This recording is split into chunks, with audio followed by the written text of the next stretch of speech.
Hello नमस्ते साथीहरु, स्वागत छ तपाईहरुलाई हाम्रो च्यानल नेपाल इन्जिनियर्स लोक सेवा सोलुसनमा। आजको भिडियोमा हामीहरु लेक्चर 8 मा चाहिँ वाटर सप्लाई सिस्टमको चाहिँ वाटर डिस्ट्रिब्युसन सिस्टमको बारेमा चाहिँ डिस्कस गर्ने छौं र यसको टाइप्सहरुको बारेमा पनि डिस्कस गर्ने, कहाँ सुटेबल हुन्छ यसको बारेमा पनि डिस्कस गर्ने। लेआउट अफ डिस्ट्रिब्युसन नेटवर्कमा चाहिँ यो धेरै इम्पोर्टेन्ट टपिक हो वाटर सप्लाई इन्जिनियरिङबाट। The distribution pipe are generally laid below the road pavement and such their layout generally follow the layout road. These are general 4 type of pipe network हुन्छ र any which either singly or combination can be used in a particular place मा चाहिँ use गर्न सकिन्छ र कुन चाहिँ कहाँ सुटेबल हुन्छ र के छ कसो छ सबैको बारेमा हामी डिस्कस गर्छौं आज यो भिडियोमा। र भिडियो लेक्चर 7 सम्म हेर्नु भएको छैन भने तपाईहरु वाटर सप्लाई इन्जिनियरिङको प्लेलिस्ट खोलेर लेक्चर 7 सम्म हेर्न सक्नुहुन्छ।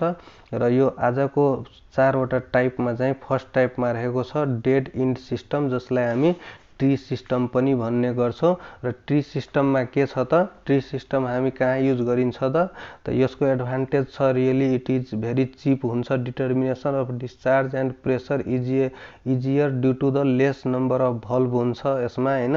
र pipe laying is very small, pipe laying is very small हुन्छ। Pipe are designed only for population likely to be served them. त यसमा चाहिँ dead end system or tree system किन भनिन्छ यसलाई त यस्तो हुन्छ। यसमा चाहिँ यसरी चाहिँ हुन्छ है, यसरी चाहिँ हुन्छ जसमा चाहिँ मेन केना जस्तो कि यो चाहिँ मेन भइहाल्यो, यो चाहिँ मेन हुन्छ र त्यसपछि यो चाहिँ ब्रान्च पनि हुन्छ र त्यसपछि सब मेन हुन्छ। यो चाहिँ सब मेन, यो चाहिँ मेन भयो भने यो सब मेन हुन्छ र त्यसपछि ब्रान्च हुन्छ, यो चाहिँ यसको ब्रान्च भयो र यो चाहिँ यसको यहाँ चाहिँ भल्भ लागे हुन्छ, यहाँ चाहिँ क्लोज र ओपन गर्न सकिन्छ। र यस्तै चाहिँ मेन सब मेन यसरी ट्री जस्तै बुझ्नु न, यसरी चाहिँ दिया हुन्छ। यो चाहिँ तपाईको यो ट्री सिस्टममा यसरी हुन्छ जसमा चाहिँ मेन पाइप हुन्छ, ब्रान्च पाइप हुन्छ, सब मेन हुन्छ र कट अफ भल्भ हुन्छ। र ट्री सिस्टम हेफाजतली तरिकाले चाहिँ यो रिअरेन्ज्ड हुन्छ। त्यसको डिसएडभान्टेज के हो त, due to the many dead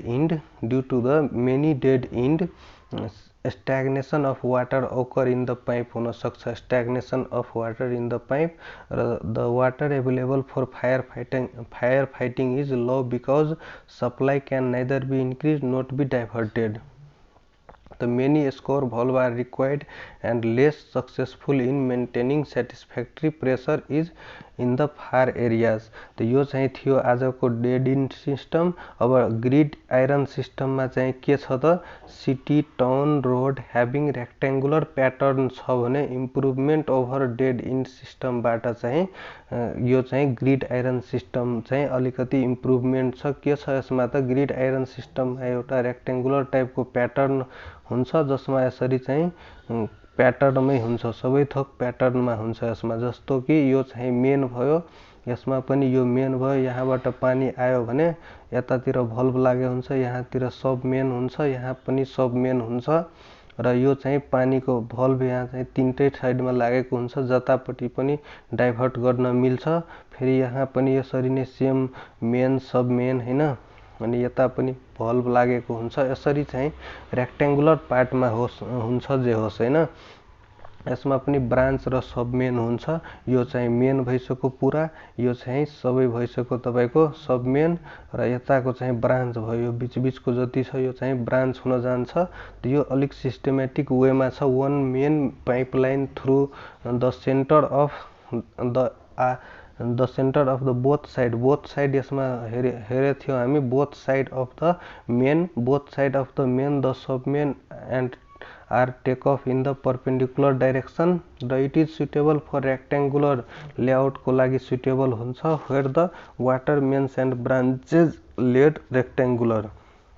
the advantage के हो त, water is kept good circulation due to absence of dead end र अर्को in case of breakdown in some section water is available from some other direction र fire fighting water can be made easily available by diverting water from the other section to the affected area using valve र disadvantage के हो त exact calculation of size of pipe is not possible due to provision of valve on the all branch. More number of cut-off valve and longer length of pipe are required. Overall cost चाहिँ high हुन्छ यसको। र अब चाहिँ थर्डमा के छ त रिङ सिस्टम अथवा सर्कुलर सिस्टम। त रिङ सिस्टम सर्कुलर सिस्टममा पनि यस्तै चाहिँ हुन्छ। The supply main is laid along the periphery रोडको पेरिफेरीमा and sub main branch out from the mains. Thus this system also follows the grid iron system in the flow pattern. Similarly in the charter that the dead end system determination of size and pipe.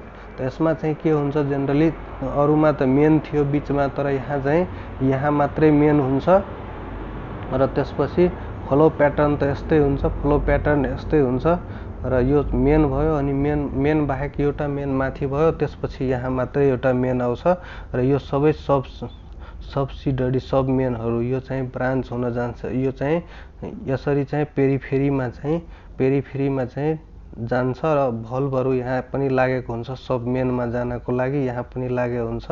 यो चाहिँ भल्भहरू लागेको हुन्छ भित्रपट्टिबाट यसरी चाहिँ चारैतिरबाट पेरिफेरीमा पानी जान्छ र त्यसपछि भित्र चाहिँ भल्भ खोलेर चाहिँ सब मेनमा जान्छ। त यो चाहिँ रिङ सिस्टम और सर्कुलर सिस्टममा हुन्छ भने यो सुटेबल कहाँको लागि हुन्छ त water determination of size of the pipe easy. Water can be supplied to any point from the least two direction.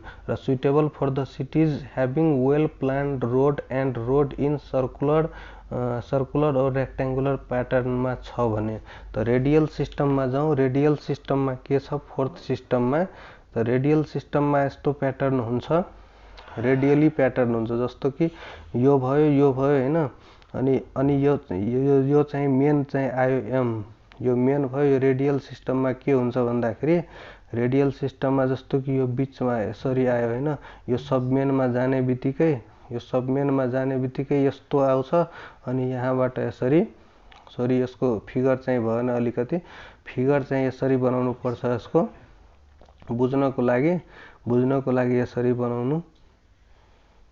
यो चाहिँ रेडियल सिस्टमको हो। रेडियल सिस्टममा चाहिँ जस्तो कि यो मेन भयो है यो चाहिँ मेन भयो बीचको र यहाँबाट सब मेनमा गयो र यो चाहिँ रेडियलमा चाहिँ यतापट्टि पनि जान मिल्यो यतापट्टि पनि यसरी चाहिँ रेडियल सिस्टममा हुन्छ। त्यसरी रेडियल सिस्टममा हुन्छ यहाँ पनि यसरी रेडियल सिस्टममा चारैतिर चाहिँ गर्न मिल्छ। चारैतिर भल्भ ओपन गरेर चारैतिर डिस्ट्रिब्युसन चाहिँ गर्न मिल्छ पानीलाई। त यो चाहिँ रेडियल सिस्टम यसरी हुन्छ रेडियल सिस्टम। त जुन चाहिँ डिस्ट्रिब्युसन रिजर्भायर हो यो चाहिँ डिस्ट्रिब्युसन रिजर्भायर हो यो मेन भयो। त यो चाहिँ यसको एडभान्टेज के हो त इट इज क्विक सर्भिस र calculation of pipe size is easy हुन्छ र हाई प्रेसर डिस्ट्रिब्युसन यसमा हुन्छ। र मेजर डिसएडभान्टेज के हुन्छ दिस सिस्टमको त require more number of reservoir हुन्छ किनकि यहाँ चारवटैमा हेर्नु 1 2 3 4 वटा reservoir more number of reservoir यसमा रिक्वायर हुन्छ। All other advantage and disadvantage are same as the gridiron system. र यो यसरी प्याटर्न बनाउँदाखेरि यो चाहिँ कहाँ चाहिँ सबभन्दा राम्रो हुन्छ त the water is pumped into the distribution reservoir kept in the middle of the zone and the supply pipe are laid radially ending towards the periphery. त यो चाहिँ तपाईको चारवटा सिस्टम भयो वाटर डिस्ट्रिब्युसन सिस्टमको चाहिँ। अब स्यानिटरी इन्जिनियरिङमा अलिकति जाउँ। स्यानिटरी इन्जिनियरिङमा के छ कम्बाइन्ड सिस्टम भनेको सर्फेस र स्टर्म सिवेज वाटर र अर्को चाहिँ इन्फिल्ट्रेसन भनेको water leaks from the ground to sewers र अर्को चाहिँ एक्सफिल्ट्रेसन भनेको water leaks from sewers to ground र अर्को चाहिँ design of sewer internal diameter चाहिँ नट लेस देन चाहिँ 15 सेन्टिमिटर, डिजाइन अफ सियरमा चाहिँ इन्टरनल डायमिटर चाहिँ नोट लेस देन 15 सेन्टिमिटर, कतै कतै 10 सेन्टिमिटर छ, त्यो गलत छ, नोट लेस देन 15 सेन्टिमिटर हुन्छ इन्टरनल डायमिटर। र self cleansing velocity not less than 0.75 metre per second छ, यो पनि याद राख्नु, सोधेको क्वेसन हो। र land disposal of sewage required large area of sandy or alluvial soil हुन्छ। र सिवेज ट्रिटमेन्टमा प्राइमरी ट्रिटमेन्ट, सेकेन्डरी ट्रिटमेन्ट के छ त screening, grit chamber, sedimentation, coagulation प्राइमरीमा आउँछ भने secondary treatment biological treatment of sewage is done by the sewage filter and activated sludge process unit. Mostly use filter are trickling filter, कि secondary ट्रिटमेन्टमा चाहिँ sewage ट्रिटमेन्टमा use हुन्छ। त आज हामी वाटर सप्लाईको चाहिँ थ्योरिटिकल पार्ट हामी सकायो। अब ओल्ड क्वेसनहरूको बारेमा चाहिँ यदि जानकारी चाहिन्छ भने, ओल्ड क्वेसनहरूको बारेमा पनि डिस्कसन चाहिन्छ भने तपाईहरु यो भिडियोमा चाहिँ कमेन्ट गर्नु होला। यदि बढी कमेन्ट आयो भने म ओल्ड क्वेसनको पनि भिडियो बनाउँछु। र यो चाहिँ थ्योरिटिकली पार्ट कम्प्लिट भएर अब चाहिँ सबै सब्जेक्टको यसरी नै हाल्ने कोसिस गर्छु। धन्यवाद।